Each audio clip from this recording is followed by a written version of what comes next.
അതിലെ climax, black സിനിമയിലെ climax സീനിലെ നമ്മുടെ ലാൽ സാർ, നീ പറഞ്ഞ പീതാർന്ന കൂരേന്ന് കേട്ട് യാത്ര തുടങ്ങുമ്പോ കൈ കരുതാറത് ഒന്ന് മാത്രമേ ഉണ്ടായിരുന്നുള്ളൂ.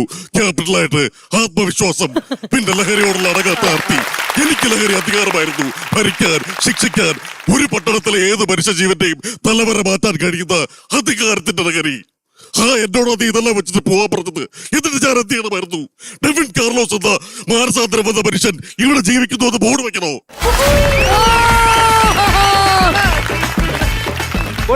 അപ്പൊ ഇതേ അദ്ദേഹം തന്നെ നമ്മുടെ പൊന്നിയൻ സെൽവൻ 2, വിക്രം അഭിനയിച്ച പൊന്നിയൻ സെൽവൻ 2, അതിന്റെ ക്ലൈമാക്സിൽ അത് നമുക്ക് സബ് ടൈറ്റിൽ ഇട്ടാൽ മാത്രമേ മനസ്സിലാവുള്ളൂ. ക്ലാരിറ്റി ഒന്നും പ്രതീക്ഷിക്കരുത്.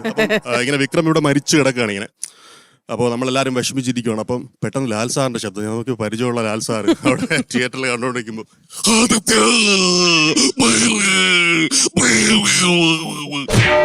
എന്താ സംഭവിച്ചതെന്ന്